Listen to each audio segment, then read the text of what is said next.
Pas de panique, les banques centrales s'occupent de tout. On verra ça juste après le générique.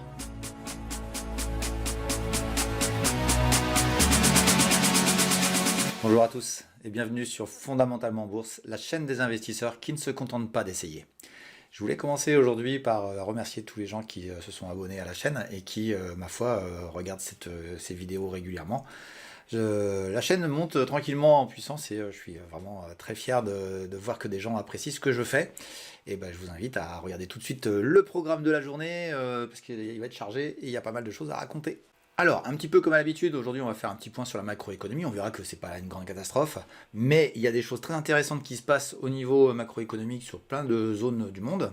On fera un petit point rapidement sur le stress bancaire qu'il y a eu et qu'il ne faut vraiment pas paniquer sur le sujet, mais je vais expliquer pourquoi et ça va venir juste après. Et on enchaînera sur les indices où je vais faire un rapide laïus sur la situation indicielle des marchés financiers.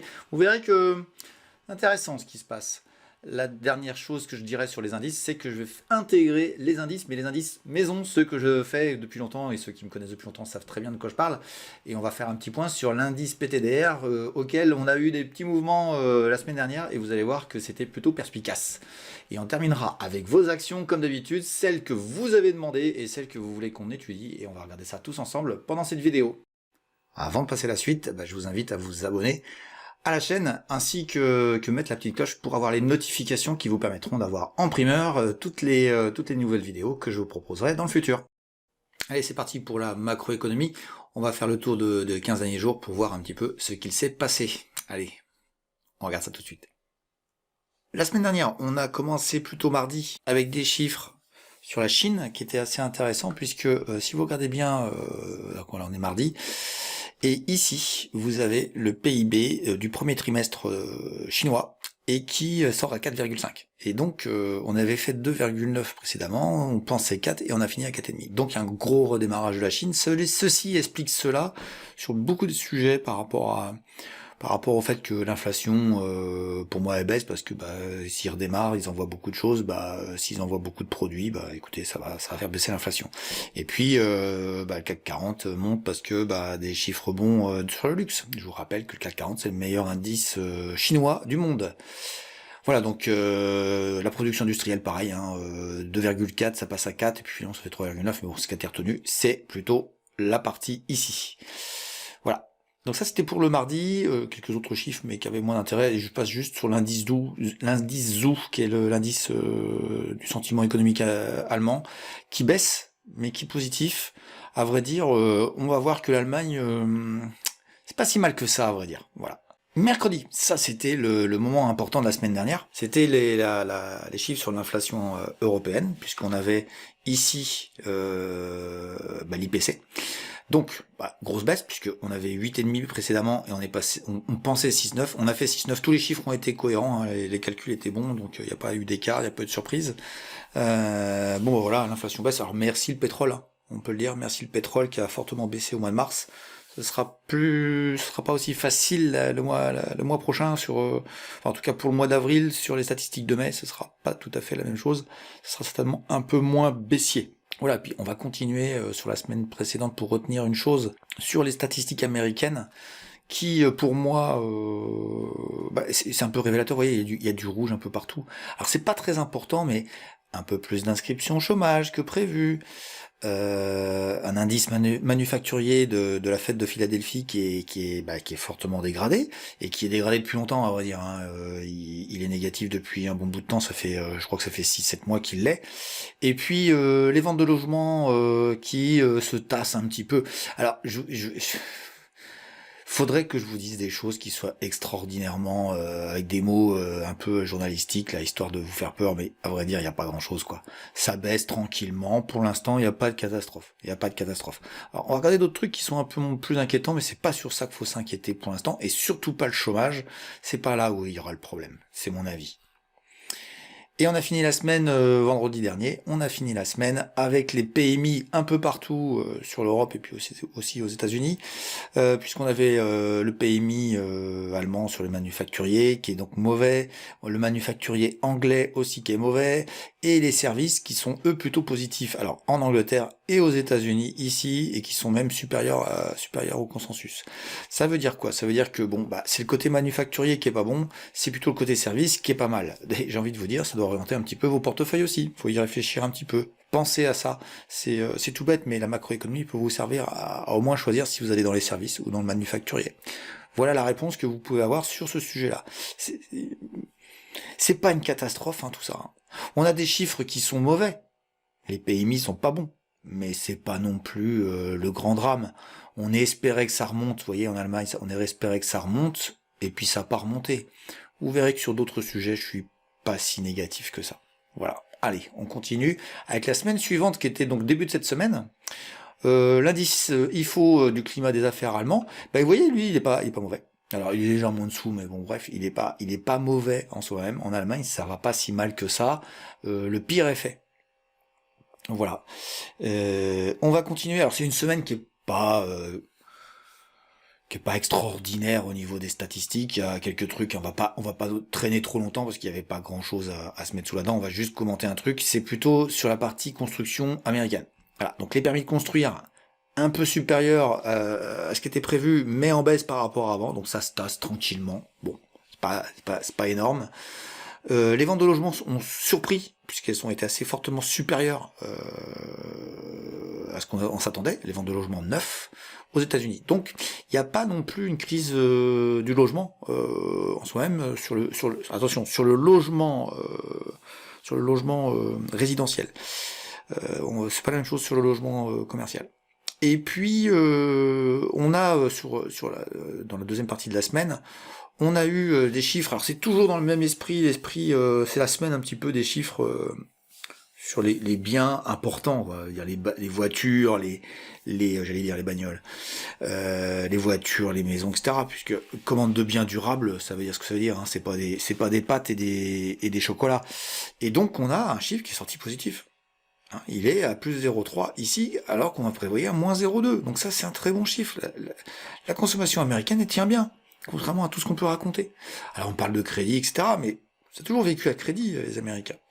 Et alors, attention, j'ai juste une chose à rajouter, c'est qu'on est sur mars. On vérifiera en avril, parce que la crise bancaire va peut-être bloquer ça. Et donc on attend ces chiffres-là. D'accord ?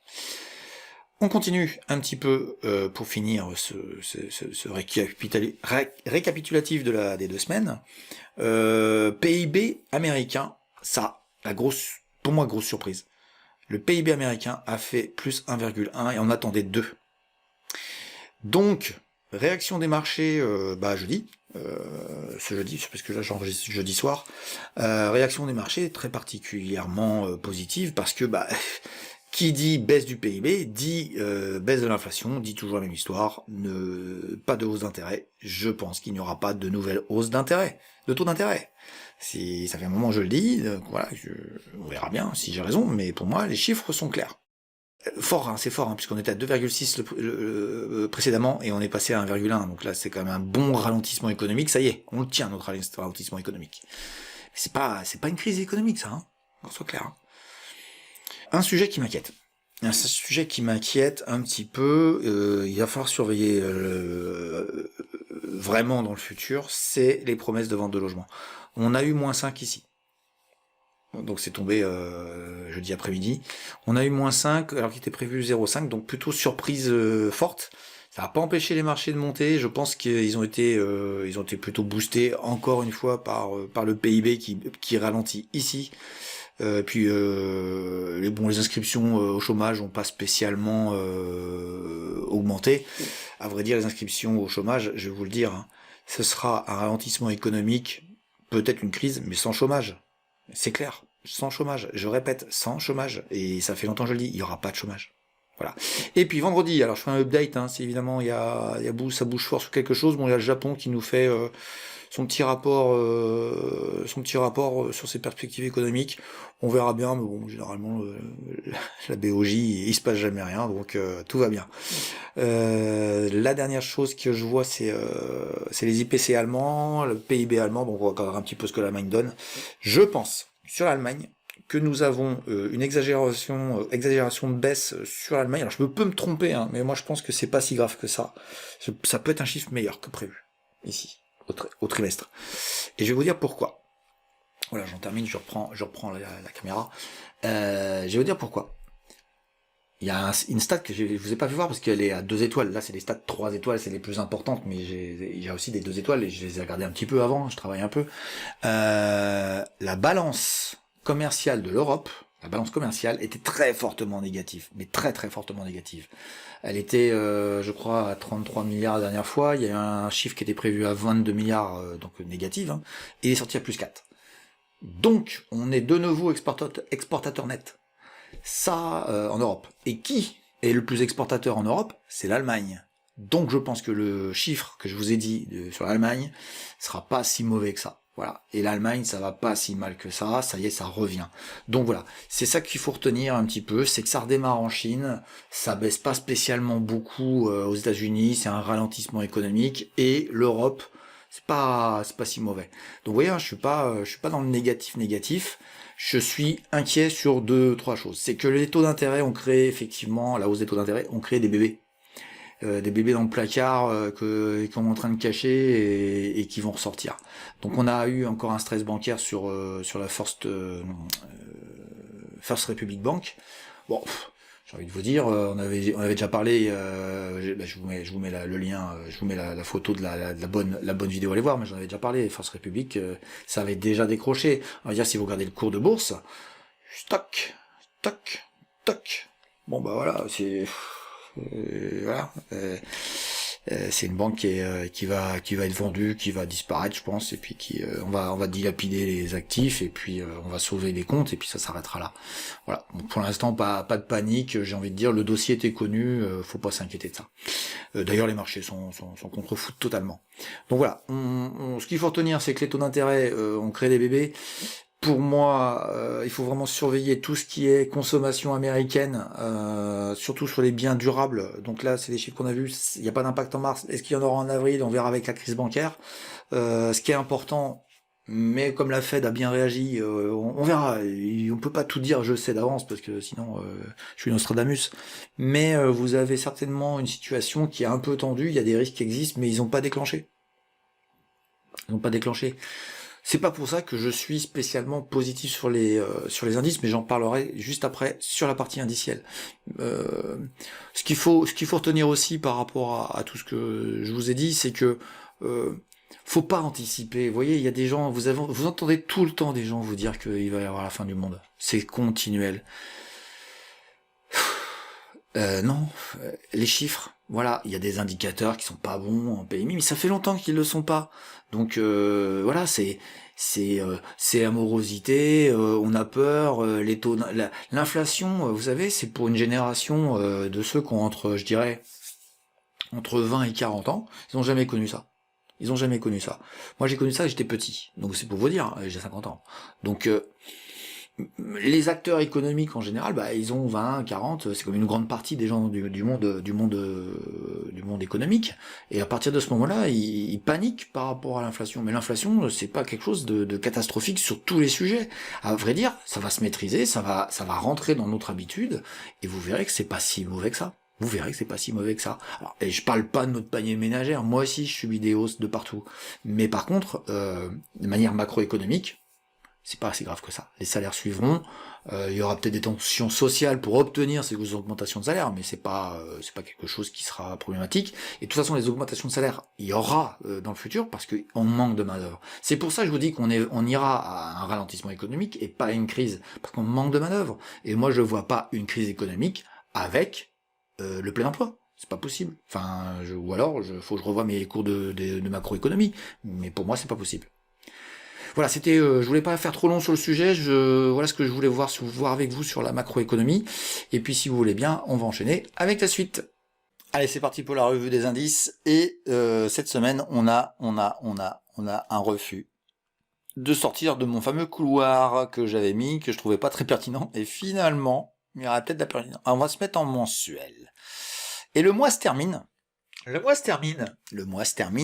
on se termine avec un refus de passer plus haut. Voilà, donc ça a été un peu plus haut, mais ça tient pas, ça réintègre. Alors voilà, c'est un couloir vraiment très très longue période, et ça va chamailler.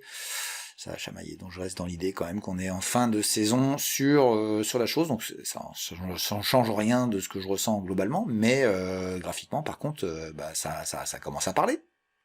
Voilà, on va se mettre en hebdomadaire, et qu'est-ce qu'on voit? On voit que notre CAC 40, il est en train de retourner sur la résistance à 7400, je zoome, et on verra bien ce qui se passe, mais ça sent la fatigue. Alors je sais pas trop, on verra bien si ça continue, mais il y a des chiffres qui sont pas spécialement mauvais, mais ça mériterait de corriger, quoi. Ça mériterait, voilà. Puis il y a toujours des gens à vous trouver des sujets pour vous faire peur, donc j'en ai encore entendu aujourd'hui. Voilà. Donc réintégration, faut écouter, hein, faut écouter le marché là. Moi je pense que là, c'est peut-être la saison est peut-être terminée. Retourner sur 6007, ce serait pas une catastrophe, et pourtant ça fait une baisse de plus de 10% sur le marché. Voilà. Donc attention, je donne une alerte. Par rapport à ça, on attaque le DAX. Le DAX, il nous fait un peu la même chose, un peu dans le même esprit. Donc le mois termine ici un petit peu. Bon, c'est pas aussi fort que le CAC 40, mais le CAC 40 est monté trop fort. Ah bah tiens, on peut la mettre la résistance mensuelle, là on l'a clairement ici. Voilà, puis je vais la mettre en gros, comme ça on va tâcher de s'en rappeler. Voilà, on verra bien ce que ça donne. Mais le DAX, peut-être un double top, effectivement, sur longue période, on verra bien où ça va. Il y a des niveaux de résistance quand même un peu partout. On va aller sur l'hebdomadaire pour le DAX. Et donc, ah bah oui, tiens, on avait mis des choses là, bah tiens, je vais enlever ça. On met à jour, ça, je supprime. Voilà, ça ressemble à ça. Et donc, on verra bien ce que ça donne, mais revenir là aussi sur 14 500, ce serait pas choquant. Les chiffres sont tombés ce matin, je vous ai dit que j'avais fait j'avais fait la macro hier soir. Les chiffres allemands sont tombés, donc légère récession sur le trimestre 1 en Allemagne. Donc j'avais dit que ça serait plutôt positif, finalement ça allait pas, mais bon, les exportations ont repris, donc je pense que c'est technique. Voilà. Mais je pensais que ça allait être plus fort, mais c'est pas le cas. Comme quoi, je ne suis pas devin. Voilà pour les indices, et puis on va regarder le Nasdaq vite fait, qui lui est pas du tout dans la même configuration, puisqu'on va se mettre en mensuel, il va nous finir, alors à moins qu'il s'écroule dans l'après-midi, on verra bien. En mensuel, ça donne quoi? En mensuel, il y a rien, quoi. Il y a rien, donc je vous avais fait un scénario qui est toujours valable, entre guillemets. Moi je m'attends je vous disais toujours à une baisse de l'Europe et plutôt une hausse américaine. Et vous voyez, hein, ça travaille super bien le niveau qui est ici, on va se le remettre. Voilà, donc j'avais dit pourquoi pas retourner à 13 760, on verra bien ce que ça donne, mais c'est toujours valide sur le sujet. Voilà, qui est une grosse séance hier, plus 3% sur le Nasdaq, suite à pas mal de choses, mais on va dire que le PIB américain est plutôt faible, hein, parce qu'il est tombé à 1%, 1,1, et donc ça a permis de se dire que les taux d'intérêt ne vont plus monter et le pivot sera peut-être plus rapide que prévu. Voilà, c'est ce que achètent les marchés américains, et donc ça peut aller chercher beaucoup plus haut. On en reparlera dans les semaines qui viennent. Voilà pour les indices classiques, mais on va passer à nos indices maison et on va parler de l'indice PTDR, les pépites à trader de Ricardo. La semaine dernière, il y a eu des petits mouvements. Enfin non, il y a eu pas mal de mouvements. On a sorti pas mal de valeurs de l'indice. Alors, faut savoir, pour ceux qui connaissent pas, c'est un indice que j'anime depuis le début 2020 et qui est à plus que 62% de progression depuis sa création et qui est meilleur que le Nasdaq. Voilà, donc c'est quand même pas inintéressant. Après une année difficile en 2022, on est reparti sur une année 2023 un peu plus positive, et on a fait pas mal d'arbitrage la semaine dernière, et je vais vous faire voir les résultats de cette semaine. Je suis un peu fier là, parce que c'est tir groupé sur un marché qui est pas spécialement positif, mais alors par contre nos valeurs, elles ont fait des choses intéressantes. Alors, la première chose qu'il faut retenir, c'est qu'il y a pas mal de valeurs dedans, et nos nouvelles valeurs qui sont rentrées sont les 3 dernières, donc QT Group en Finlande, ainsi que Kempower, et donc Grupo Ecoener qui est espagnol. Et donc la performance de la semaine, la voici ici, et vous avez donc Bah voilà, celui qui avait acheté bêtement, et c'est ce qu'il ne faut surtout pas faire, et bah, il aurait fait à peu près plus 10% en moyenne sur l'ensemble des trois valeurs. Donc voilà, bah voilà, ça fait plaisir parce qu'on a eu des moments difficiles sur l'indice. Donc même s'il est plus fort que tous les autres indices du monde, et je vous laisse, tiens, à ce propos-là, je vous mets juste le petit encart de la vidéo sur laquelle j'ai expliqué tout ça en fin d'année 2022, et je vous invite à aller voir cette vidéo immédiatement après avoir regardé celle-ci. On fait le point un petit peu sur la semaine. J'essaierai de vous le faire régulièrement si vous voulez bien, pour animer un peu plus les pépites et de faire voir un petit peu qu'il ne faut pas tout prendre au pied de la lettre. Mais qu'est-ce qui s'est passé sur les pépites? Eh ben, très simplement, je dirais que bah, ça se passe pas très bien cette semaine. On va classer dans l'ordre de la semaine. Et donc bah, QT Group, la meilleure. Zaptec qui remonte dit très fort, qui est aussi dans les chargeurs pour automobiles. Je dirais le reste n'a pas fait grand chose, on va pas s'attarder sur ça, on va casser dans l'autre sens et on va regarder les pires de la semaine. Bah, c'est très simple. On a, alors Click Digital, c'est un peu surprenant, je pense qu'il y a des gens qui liquident leur position, mais ce qui est intéressant, c'est de voir Soitec ici et ici, pardon, et Karl Reit qui baisse. Le monde des semi-conducteurs a eu une semaine détestable, donc attention au secteur. C'est un secteur qui est sensible à la macroéconomie et surtout sensible au fait qu'il y ait ou pas une crise économique ou un ralentissement économique. Donc c'est très influencé par la macroéconomie. C'est un secteur sur lequel il faut faire attention. Il est en croissance, mais en même temps il est cyclique. Donc attention, je vois d'autres valeurs aussi qui font exactement le même chemin. Ça n'empêche que Soitec sur le grande période, ça reste un superbe dossier, même si ça fait un moment qu'il est fortement challengé. Voilà pour la semaine sur les pépites, et j'essaierai de vous faire ça régulièrement. Alors je veux faire un truc très court, mais qui vous permette de voir un petit peu ce que j'en pense. Je rappelle, et je vais finir là-dessus, je rappelle qu'il y a 6 places dans l'indice, parce que là il n'y a que 19 valeurs, et on peut déjà désormais dire qu'on va sortir une valeur. Parce que j'ai vraiment des difficultés avec un dossier on peut reprendre le classement, et on va regarder au niveau mensuel. Et au niveau mensuel, je vais classer, et vous allez voir que Nordic Semiconductor a pris moins 27%. À vrai dire, la société a fait donné des résultats vraiment mauvais. Alors, je croyais vraiment dans le dossier, mais je pense qu'on va la sortir. Enfin, c'est même pas, je pense. On sort la valeur de l'indice, et donc on va la sortir à la fin du mois d'avril. Donc, on aura une 7e place de disponible pour d'autres valeurs, mais pour la saison qui se présente à nous, on va pas intégrer de nouvelles valeurs, on verra ça un peu plus tard. Donc voilà, je sors Nordic Semiconductor, déçu du dossier. J'y croyais fort, c'est une technologie intéressante, mais les perspectives sont vraiment pas intéressantes. Donc voilà, tant pis, on se retire, on allège encore sur le côté semi-conducteur dans l'indice des pépites. Voilà, donc voilà pour aujourd'hui. On va enchaîner, si vous voulez bien, sur la suite de la vidéo, et on aura un rendez-vous régulier sur les pépites. Alors parfois les pépites, parfois l'indice MDR, les merdes de Ricardo, mais ça c'est encore un autre sujet. Même si j'ai émis l'idée de rentrer une nouvelle valeur, on tâchera d'animer ça aussi de manière régulière. Voilà, et puis on fera des émissions complètes à certains moments pour pouvoir refaire le point sur l'ensemble de ces dossiers.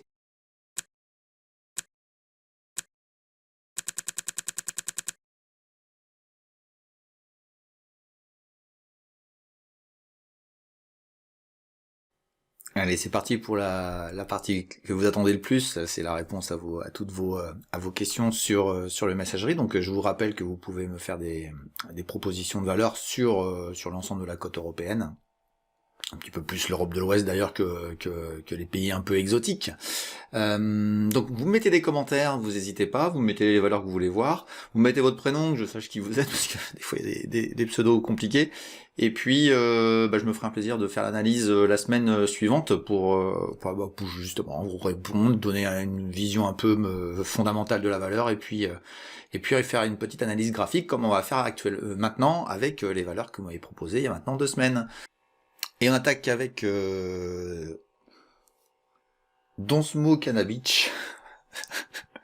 Rappelle-moi ton prénom à chaque fois, s'il te plaît. Même si je crois savoir qui t'es. ASML, tu m'as proposé. Alors ASML, juste une chose, c'est que ASML, j'en ai déjà parlé, j'ai déjà présenté, donc j'avais émis, voilà, j'étais pas fan de l'idée que ça passe au-dessus et que ça allait travailler ce niveau-là, bah tu vois, vous voyez, on est en direct. Je vais agrandir, on va zoomer un peu, voilà. Donc j'avais dit que ici ça travaillerait, bah voilà. vous avez la réponse, ça a recommencé, ça a refait la même chose. Voilà, maintenant, les semi-conducteurs, c'est compliqué. Donc essayez de me trouver d'autres valeurs. Je vais vous concocter un truc qui vous permettra de trouver les valeurs plus rapidement, plus facilement, pour savoir si j'en ai déjà parlé et à quelle date. Voilà, mais ça va, je vais vous créer ça dans pas longtemps. Tu m'as parlé aussi d'une valeur italienne, Tenaris. Alors, Tenaris, eh bien, écoute, entre le moment où j'ai fait le graphe et, et ce matin ou hier, ça a bougé, pas dans le bon sens. Alors, on va faire un point sur déjà au niveau mensuel. Au niveau mensuel, voilà, ça donne ça sur 2023, on est ici à 2005, donc voilà, sur à peu près 20 ans. Donc on est dans un grand range. Très grand range, avec, je dirais, un point bas autour de 4, un point haut autour de 17. Donc il y a de quoi faire, hein, il y a de quoi s'amuser, mais c'est pas une valeur qui est en croissance, c'est plutôt une value. Hein. Donc vous savez, je suis pas très fan des entreprises value, mais quand elles sont pas chères, ça peut être intéressant pour ceux qui savent maîtriser ça.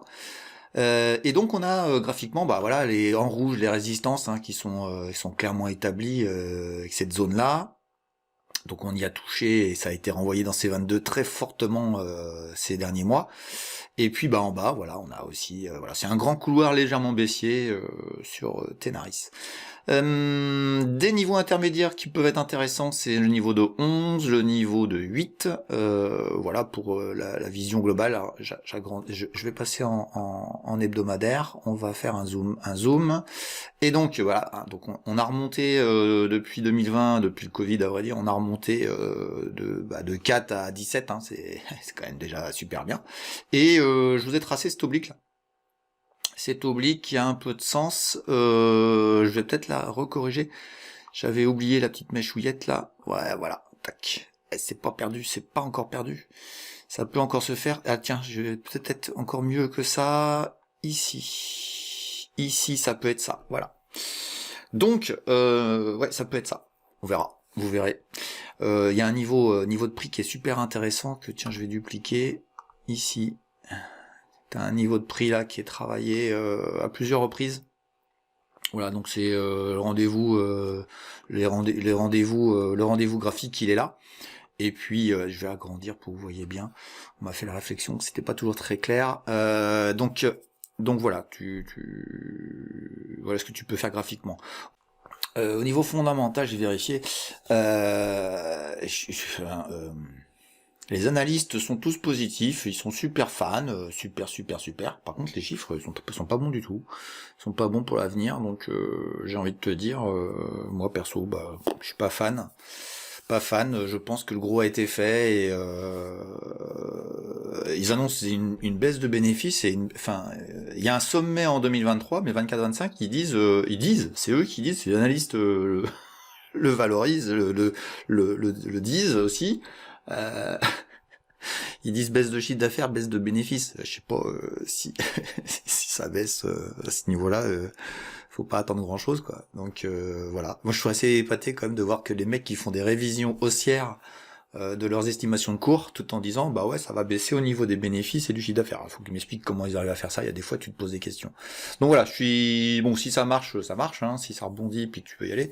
Mais voilà, je te dirais, allez, on va mettre des petits bonhommes comme on est habitué à faire. Hein, quand ça passe en dessous, ici, je suis pas fan. J'ai envie de te dire, ici, je suis pas fan. Voilà, je suis pas fan. Je suis pas fan du tout, donc voilà, tout simplement, tu vois, puis ici, bah, ça peut gigoter, hein, mais ça peut gigoter entre ce niveau-là et remonter là, hein, ça peut être aussi ça, mais voilà, à long terme, sur longue période, je suis pas convaincu, Allez, on passe à autre chose, on va aller assez vite. Max, il m'a donné une belge, EVS Broadcast. Enfin, tu m'as dit EVS, donc je suppose que c'est EVS Broadcast. On va faire du mensuel d'abord, comme d'habitude. Bon bah déjà, bon, oui, ça a monté fort, mais depuis, ça c'est, voilà, graphiquement, ça cause. On avait une grosse oblique que j'ai mis en vert parce que maintenant elle devient résistance.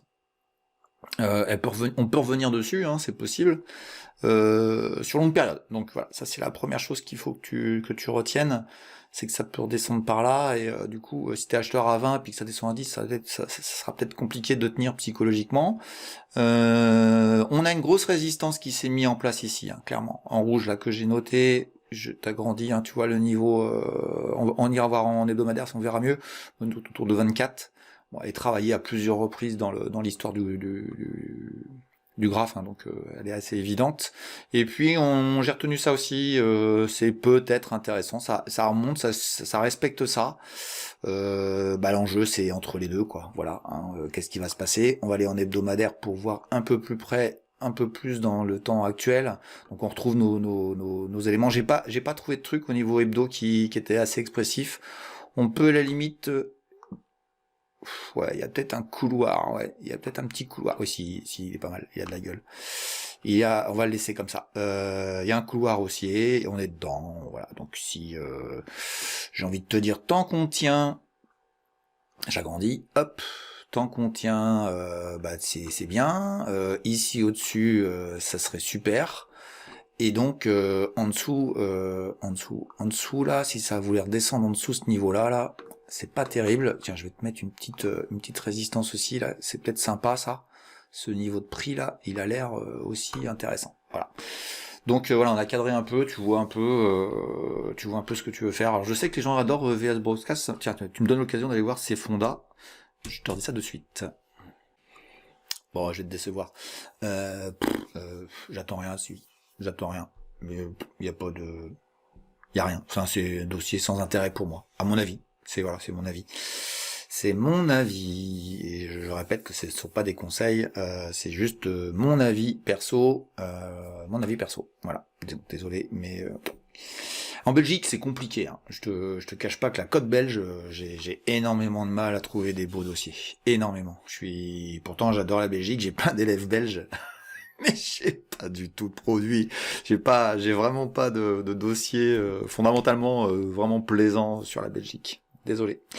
Beaucoup plus en Hollande, d'ailleurs. Qui est pas loin de chez vous. Voilà. Je sais même pas si t'es belge, mais en tout cas, pas loin de la Belgique. Tu m'as dit, Max, Robertet.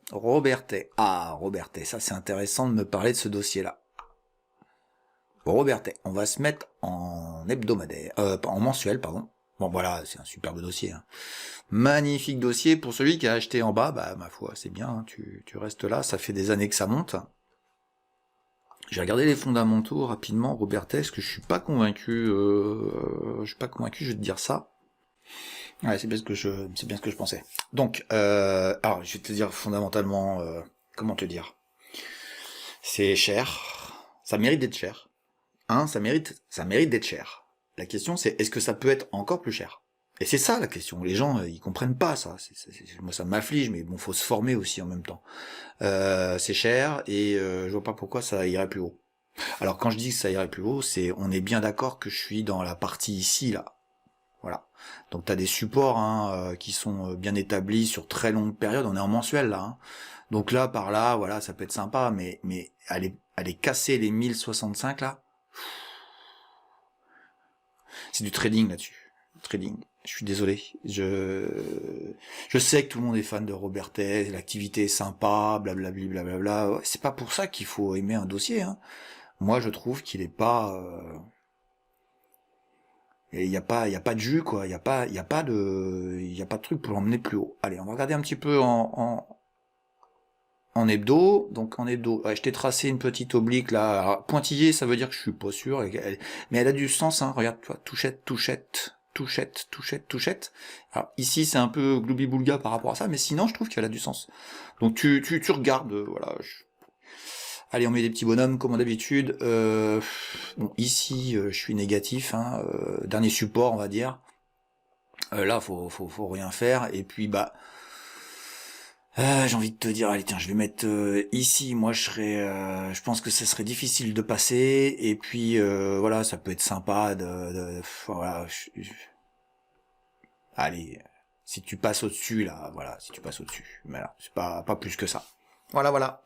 Désolé d'être aussi tranchant, mais il paraît que vous appréciez, donc je suis tranchant. Et je suis parfois pas dans le consensus de certains, d'ailleurs qui font du fondamental, hein, mais je suis désolé, mais c'est bien la comptabilité, mais il n'y a pas que la comptabilité. La bourse, c'est pas de la comptabilité. Hein. Il y a de la comptabilité qu'on adapte à la bourse, ce qui est très différent. Voilà. Donc moi, je suis désolé, mais là, je vois pas ce que ça va pouvoir donner de plus sur Robertet avant longtemps. Ça, c'est un range long terme. Il va falloir qu'il trouve quelque chose à nous proposer pour que ça puisse aller plus haut. Ça peut durer très longtemps. Surtout sur des dossiers. Je reviens sur le mensuel.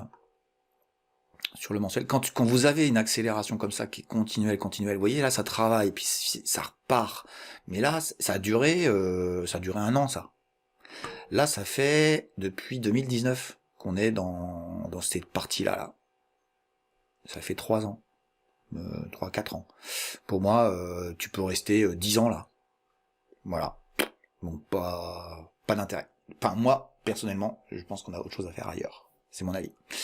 Ok, allez, on attaque, on va faire la suite avec Mick ou Mike, ça dépend si tu veux que ouais, Michael ou je sais pas, voilà, mais Mick, tu m'as parlé de Argan. Alors, quand je dis que je connais pas, je le dis, hein, sinon ça veut dire que je connais. Hein. Argan, superbe boîte. J'avoue que là, c'est une boîte qui me plaît énormément. On va parler de qui ils sont, même si je suis pas fan de ce qui se passe. Mais j'adore la boîte, mais je suis pas convaincu que c'est dangereux, quoi. Voilà. Alors, graphiquement, j'étais un peu en difficulté sur ce graphe. J'ai un peu de mal à trouver quelque chose de sympa, donc je vous ai fait ça. Je dis pas que j'ai raison parce que waouh. J'ai tiré par les cheveux. Donc vous avez une oblique ici en vert sur laquelle on est, d'ailleurs, on est en train de travailler, peut-être avec un petit rebond assez sympa. J'en ai tracé une avec des pointillés ici parce que je trouvais qu'elle travaillait bien ce niveau-là, et vous allez voir qu'en hebdomadaire ça parle pas mal. Et puis j'ai trouvé ça. Je trouvais ça pas mal aussi, ça. Ce qui voudrait dire, mais comme j'aime pas du tout la forme graphique que je vais vous dire, c'est avec vraiment beaucoup de délicatesse que je vous dis ça, on serait dans un épaule tête épaule. Alors ceux qui savent pas, vous tapouillez vite fait sur Google, vous allez les trouver. Épaule tête épaule avec une petite tête, enfin des épaules un peu tordues. Il se tient pas droit ce personnage, mais on a clairement l'idée de ça. Donc tu pourrais avoir un travail ici avant de casser et d'aller vers le bas avec un objectif ici. Tiens, je vais te le mettre comme ça, on verra bien si un jour, si dans quelques mois ou quelques années ça y va, mais dans cette zone-là, quoi. Voilà, donc ça, on verra bien. Mais allez, on va aller voir en hebdomadaire, mais je suis quand même inquiet sur le secteur, à vrai dire. Le secteur m'inquiète. Donc voilà, je te remets, regarde, toi, pourquoi je te parlais de cette oblique là en pointillé là, toi, elle est sympa, hein. Elle est sympa. Voilà. Donc je sais pas si elle a du sens, mais peut-être que tu vas rebondir là, puis tu vas travailler là-dedans, et puis attends, j'agrandis pour que tu vois bien. Et puis ça casse par le bas. Je sais pas, à vrai dire. Mais tu vois que j'ai mis beaucoup de rouge. J'ai mis du rouge aussi ici, un petit niveau qui va résister, et puis on retrouve ça. Bon, on verra bien, ça peut remonter là, voilà. La question est la suivante, c'est est-ce que t'es investisseur ou est-ce que t'es trader? Trader, ça se joue ici. Ça se joue, on sait où invalider. Voilà. On va le mettre tout de suite. Ici, je pense plutôt à effectivement résistance. Et puis, si ma foi ça cassait, que ça repartait par là, ça pourrait être sympa. Mais voilà, Argan, faut savoir ce qu'ils font. Ils font, alors je le fais sans fiche en plus. Je connais vraiment, j'ai adoré ce dossier-là et je trouvais qu'il était fondamentalement intéressant. Ils louent des plateformes logistiques et ils travaillent avec des Amazon, etc. Et donc c'est de l'immobilier qui encaisse des loyers sur des plateformes logistiques. Donc c'est de la foncière mais spécialisée, quoi. Et ça c'est intéressant. C'est vraiment intéressant. Il n'y a rien à dire. Argan, c'est exceptionnel. Il y a un problème, c'est que le secteur de l'immobilier commercial, etc., et puis peut-être l'immobilier logistique se fait défoncer, et c'est normal, puisque on craint le ralentissement économique. Est-ce que c'est justifié, pas justifié? Voilà. Je dirais que c'est des valeurs qui subissent... c'est pas une valeur... c'est une valeur croissance quand tu regardes le graphe. je rappelle, hein, ça monte de partout, c'était à 11, on est à 70, ça a été à 115, mais il y a un souci, c'est que vous jouez aussi la macroéconomie. Donc faut suivre la macroéconomie sur un titre comme ça, parce que ça va la subir ou ça va en profiter. Voilà. Je vais regarder vite fait les fondamentaux sur la boîte, mais je pense que c'est à peu près au carré par rapport à ce que je viens de vous dire. Ouais, c'est ça. C'est en 2023, il prévoit une grosse perte. Et vu où ça se positionne dans les chiffres, je pense que c'est une dotation provision, donc il y a des bébés qu'ils avaient laissés dans le coin, et puis là ils sont en train de nettoyer les comptes. Mais globalement, la boîte, elle est en croissance, elle reste en croissance sur longue période.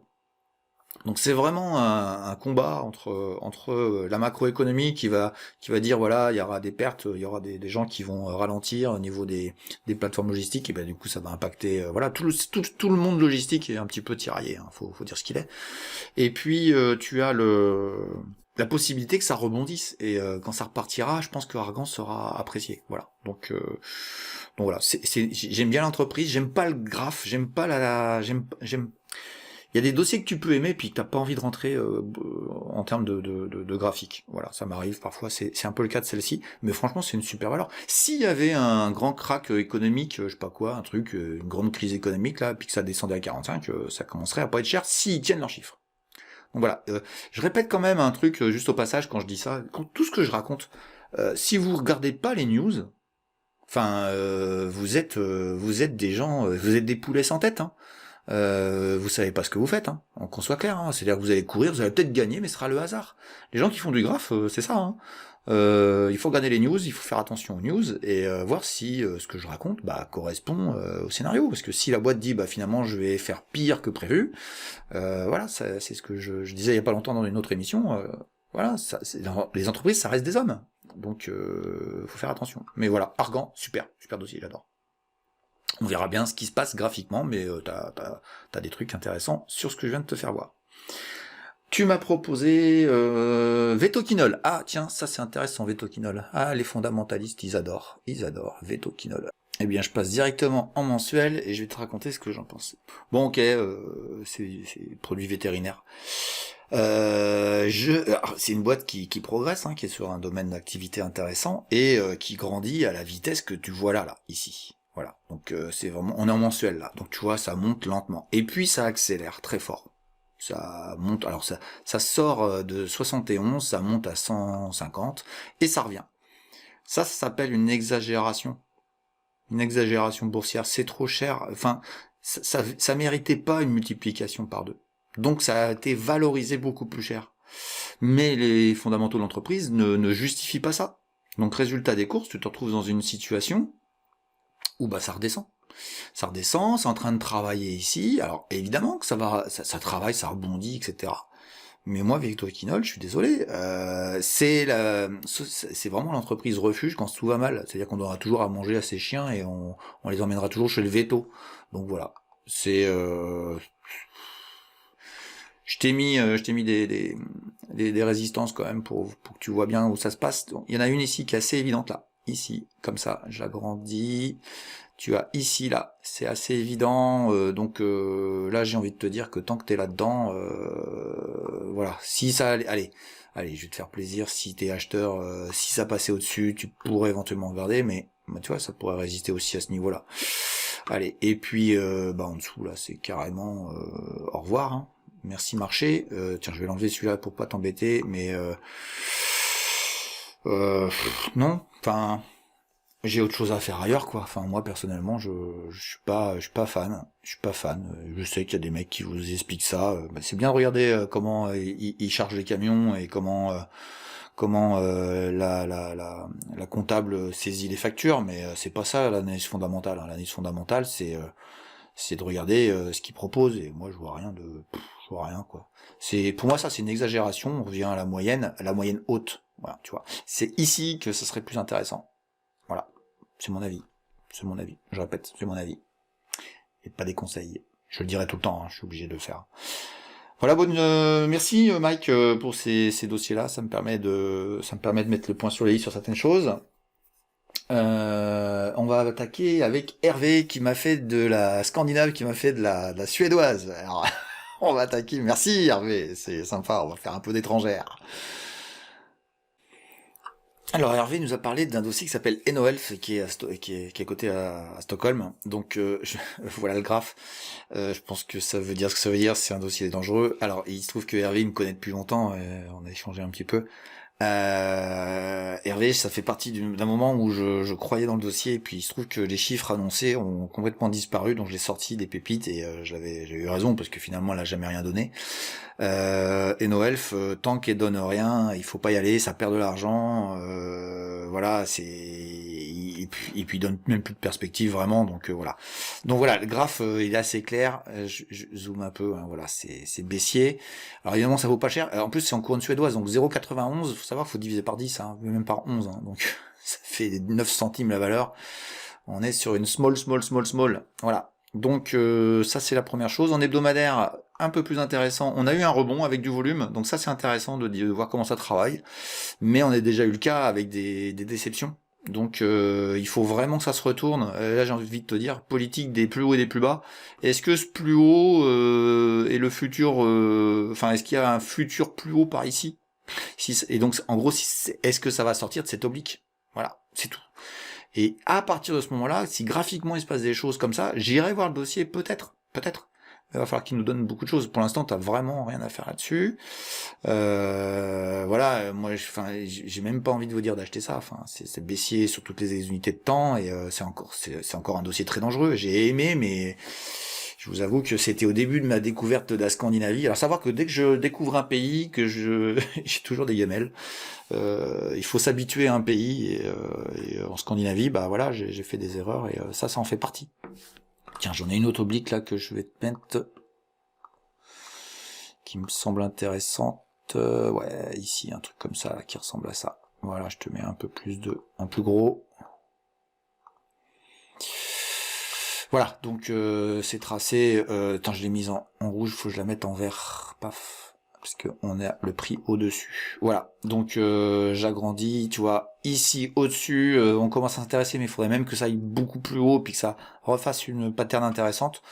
Là, pour l'instant, tu t'intéresses pas à ça du tout.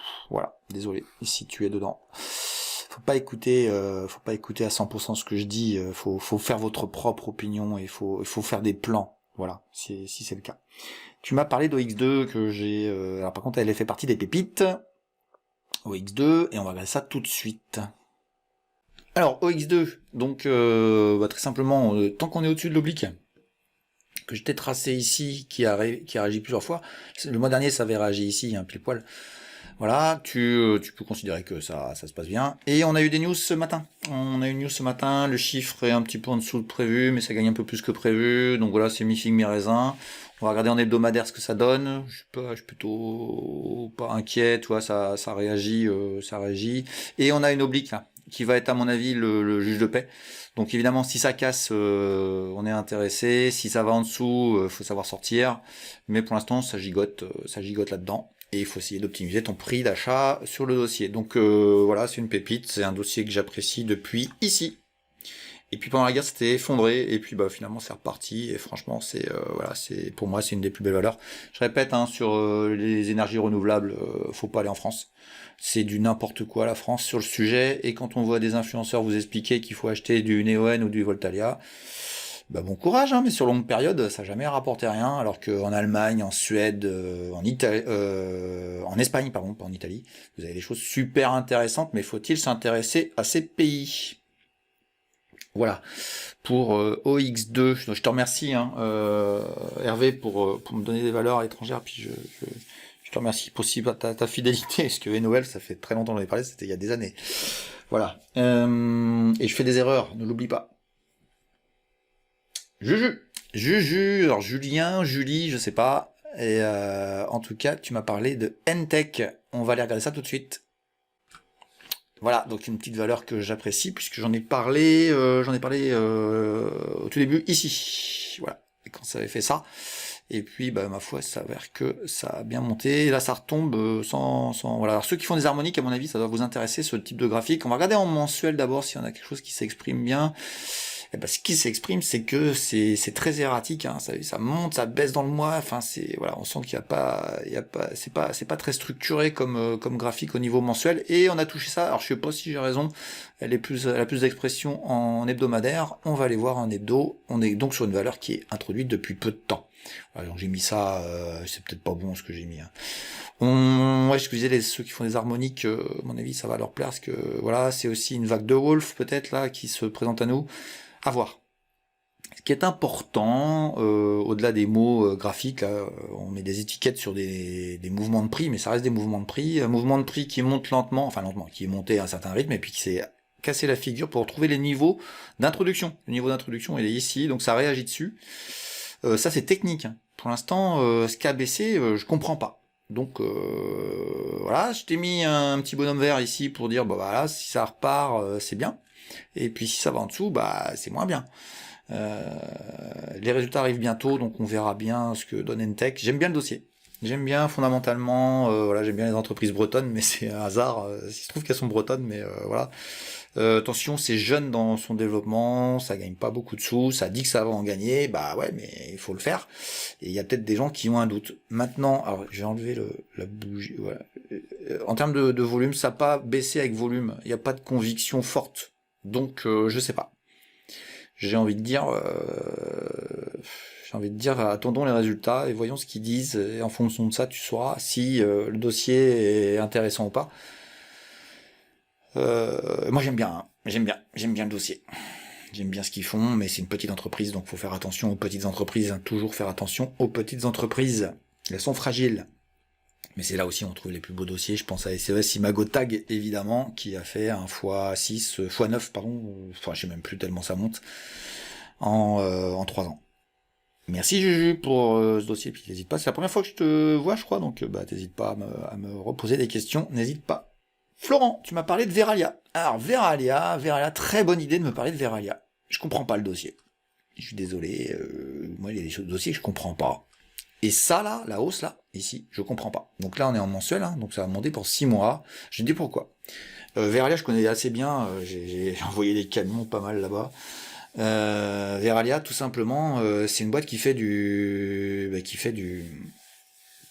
recyclage de verre, donc beaucoup d'énergie est consommée pour réchauffer du verre, et ça n'a pas subi la crise énergétique. Donc je comprends pas. Je comprends pas, et je sais pas pourquoi ça fait ça. C'est dans l'écologie, écologie, hein, ça brûle du gaz quand même, ou du pétrole. Je comprends pas pourquoi ça a monté. C'est pas une mauvaise boîte, mais par contre, il n'y a pas d'avenir. Enfin voilà, les chiffres sont pas meilleurs les années suivantes, donc je vois pas pourquoi ça irait plus haut. C'est mon avis. Donc je te mets en hebdomadaire. Hebdomadaire, voilà. Donc voilà, je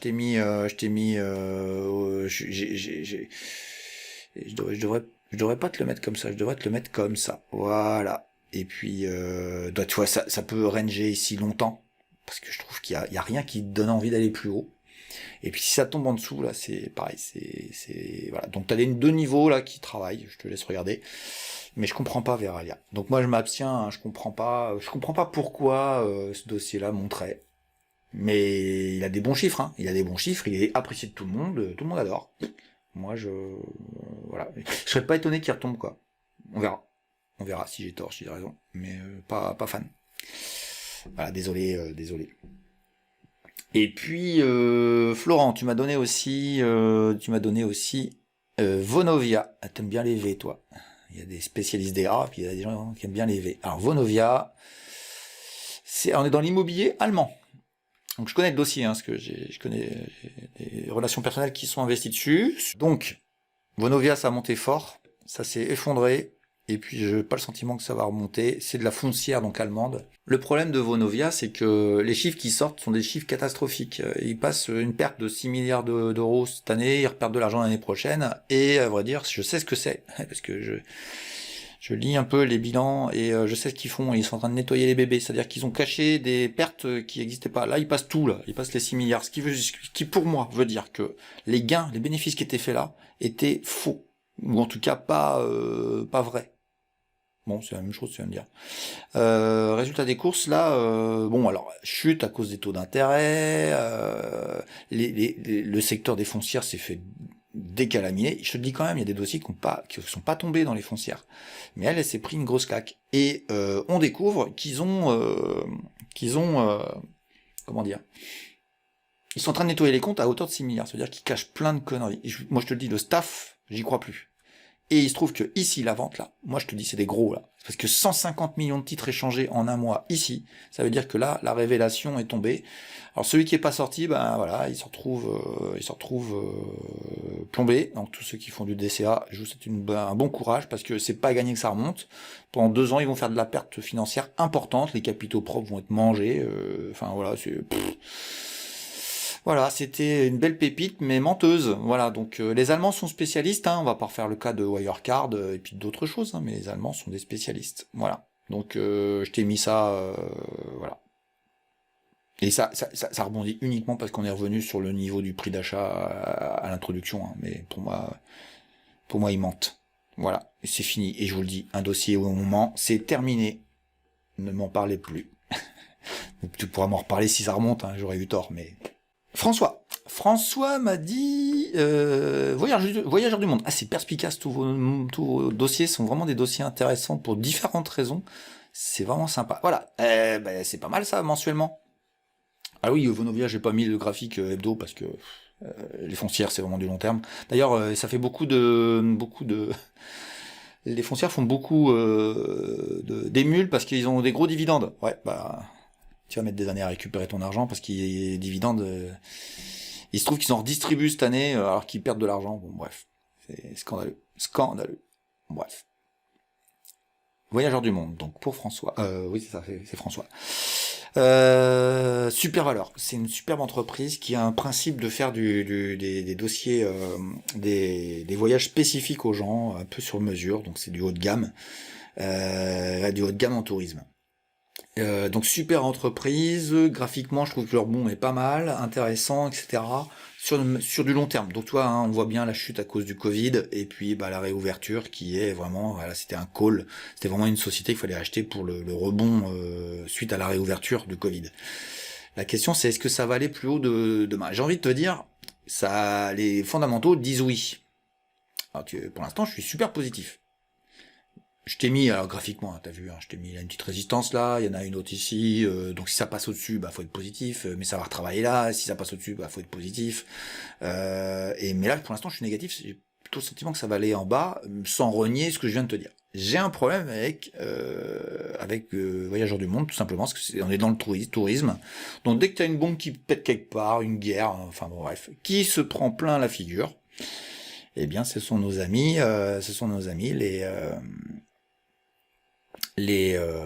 Jude et moi, non tu vas pas m'aider parce que tu vas pas me répondre, ce sont nos amis du tourisme, donc tout ce qui est hôtellerie, etc., ça se prend toujours les crises dans la figure, les guerres, les virus et compagnie. Donc pour les investisseurs, bah moi je trouve que c'est pas un secteur intéressant. C'est mon avis, ça n'engage que moi, mais je trouve que c'est récurrent, c'est continuellement, c'est une catastrophe. Alors évidemment, tiens, on va regarder ici, tu vois, ici le Covid apparaît, catastrophe. Ça rebondit pour des raisons diverses. Et ici, c'est le jour de la réouverture. Moi, je me rappelle très bien. Moi, j'avais pas acheté Si, j'avais acheté Voyageur du Monde. Donc, j'ai fait une partie de cette hausse-là. Le vaccin, il a fait l'accélération. Mais on est erratique. On peut pas être investisseur là-dessus. On peut profiter des news. Ou voilà. Donc, c'est pas un dossier investisseur à mon goût. C'est mon goût. Voilà. Mais c'est une super boîte, c'est super intéressant. En tout cas, c'est moins bête que d'acheter d'autres dossiers sur le tourisme. En tout cas, voilà. Donc voilà, c'est mon avis. On va terminer. Je reviens, François, sur ce que tu m'as dit sur les small. On va terminer sur Eric qui m'a proposé. Alors là aussi super, une valeur italienne inconnue, mais pourtant qui mériterait d'être connue. C'est San Lorenzo. San Lorenzo, je vais vous dire ce qu'ils font. Je connais très bien. Le luxe italien, pour moi, c'est quelque chose de super. Tout le monde s'en fout complètement en France, mais alors je peux vous dire que vous feriez bien regarder autre chose que LVMH et Hermès. Il y a des trucs exceptionnels. D'ailleurs, San Lorenzo, c'est pas la meilleure de celles que j'apprécie en Italie dans le luxe. Alors j'ai mis une oblique ici, en plus épais, ici, celle-là. Parce que je pense qu'on peut revenir ici. C'est possible, hein. peut-être pas. Mais il y en a une autre ici qui est très intéressante et qui a 3 points de contact, donc qui est très valide et qui peut être le soutien futur.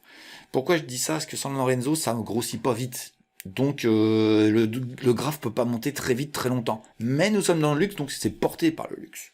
Voilà, donc on est un peu en dichotomie entre c'est un secteur intéressant et en même temps les fondamentaux font pas monter très vite. Ceci étant dit, alors ils gagnent pas tant d'argent que ça. Ces ratios sont pas extraordinaires.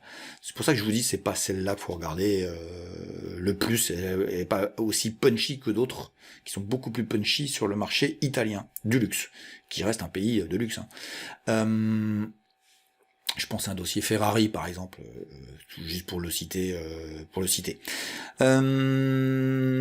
Ça reste un super dossier. Donc, ils font des yachts de grand luxe, hein, vraiment des yachts de très très grand luxe. Allez voir un peu leur site, c'est magnifique à regarder.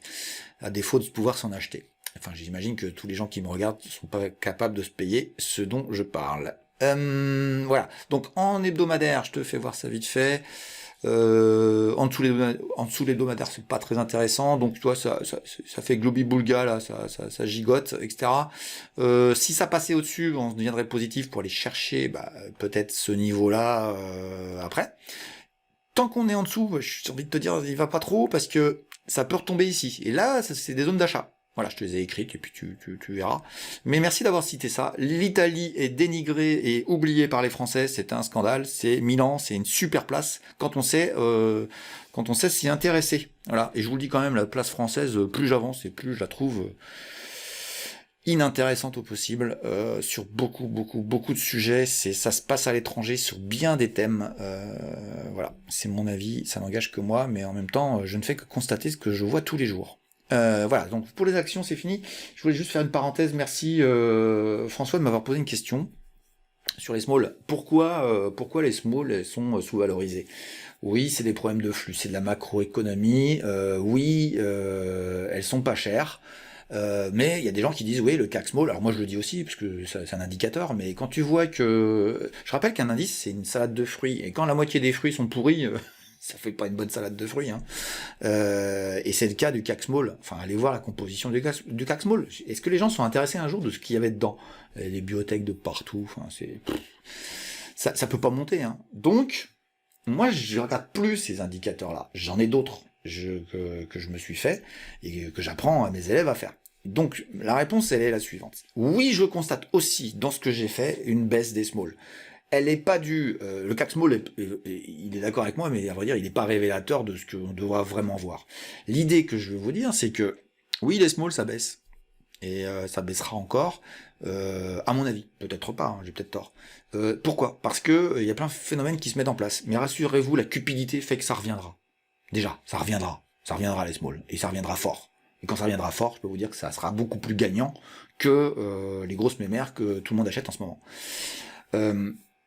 Alors oui, tout le monde achète les grosses valeurs, etc. Mais c'est parce qu'il y a plus autant de gens à s'intéresser à la bourse aussi. Il y a moins de gens qui s'y intéressent, donc ça va sur les actifs les plus simples. Les ETF aident à ça. C'est-à-dire qu'aujourd'hui, pour constituer un ETF, vous pouvez pas avoir des small, parce que l'ETF, il doit avoir la liquidité pour pouvoir sortir, rentrer des dossiers. Donc il y a plein d'ETF.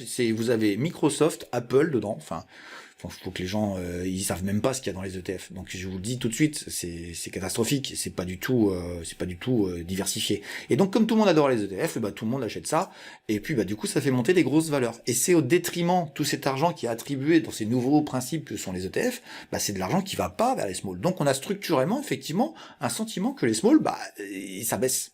Oui, ça baisse. Sauf que quand vous allez avoir des ratios économiques, et là faut étudier, faut apprendre, hein, faut faire du fondat, hein, vous allez vous retrouver dans une situation où la cupidité va faire que ça va revenir. Donc voilà, ça reviendra. C'est des cycles. C'est des cycles. Alors tout le monde dit oui, c'est la fin, ça fait tant d'années, etc. Réfléchit, disent oui, mais ça change rien à l'histoire. Quels dossiers faut acheter? Quelles entreprises faut acheter? C'est la grande question. J'ai quelques réponses, mais aujourd'hui, oui, les smalls sont oubliés. Mais en même temps, vous avez des dossiers magnifiques, formidables, qui suivent pas les indices. Je reprends le cas de SES Imagotag, ou même de Katana. C'est des dossiers exceptionnels qui sont montés et qui s'occupent pas des indices. Donc, À vrai dire, c'est dans la sélection des valeurs qu'il faut regarder. Et c'est pour ça que je suis pas spécialement pro ETF, je suis pas spécialement pour répliquer les indices, etc. Parce que si vous créez une situation, un environnement différent, vous allez avoir des gains beaucoup plus consistants et intéressants. Voilà, c'est mon avis, ça n'engage que moi. Je vais m'arrêter là parce que je crois qu'elle va être un peu longue sinon l'émission, et je vais vous souhaiter une bonne journée.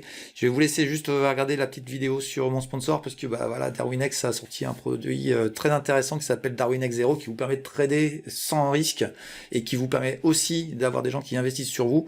Donc voilà, vous allez sur la vidéo que je vous mets, vous allez voir la vidéo, je l'ai sortie la semaine dernière.